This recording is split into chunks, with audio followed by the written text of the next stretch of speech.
Lord హల్లెలూయా. కొంతమంది మనకు చూపించిన సంఘాన్ని, మనకు చూపించిన దైవజనుడిని విడిచిపెట్టి ఎక్కడెక్కడికో వెళ్ళి ఆ, అక్కడ వరాలు పొందాలని, అక్కడ ఆశీర్వాదాలు పొందాలని పరిగెత్తుతూ ఉంటారు కొంతమంది అందరు కాదండి. అంటే దీన్ని ఏమంటారంటే ఆశపడవచ్చు కానీ దురాశ పడకూడదు. మన సంఘంలో దేవుడు లేడా? మన ఇంట్లో దేవుడు లేడా? ప్రార్థన చేయాలండి.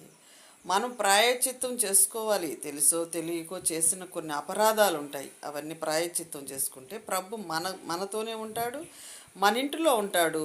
మన సంఘంలో అందరితో కలిసి సహోదర ప్రేమ కలిగి ప్రార్థిస్తే అక్కడ కూడా వింటాడు. కొంతమంది అలా కాకుండా ఎంతైనా ఖర్చు పెట్టుకొని చాలా దూర ప్రాంతాలకు వెళుతూ ఉంటారు. ఎందుకంటే మాకు అక్కడికి పోతేనే బాగుంటుందండి, అక్కడికి పోతేనే మాకు బాగా మేలులు జరుగుతాయండి. అలాంటప్పుడు నీకు సంఘం ఎందుకు, చర్చి ఎందుకు, సేవకుడు ఎందుకు నీకు? రేపు నీకు ఏదైనా అయితే వచ్చేది సేవకుడా, ఎక్కడో దూర ప్రాంతం నుంచి వచ్చేవాళ్ళ? ఒకసారి ఆలోచించండి.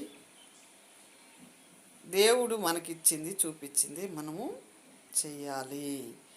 దూరపు కొండలు నునుపు. అక్కడికి వెళ్ళిన తర్వాత నీకు అక్కడ మర్యాద ఉండదు, నీకు ప్రేమ ఉండదు, నీకు ఆధిపత్యం ఉండదు, నీకు పరిచయం ఇచ్చేవాళ్ళు కూడా ఉండరు. నువ్వేదో వచ్చావు, అతిథిగా వస్తావు, అతిథిగా వెళ్ళిపోతావు. అదే నీ సొంత సంఘం అయితే, నీ సొంత సంఘంలో నీతో కూడా కలిసి ప్రార్థించే వాళ్ళల్లో ఉన్నంత ప్రేమ అక్కడ నీకు దొరకదు. హల్లెలూయా, హల్లెలూయా.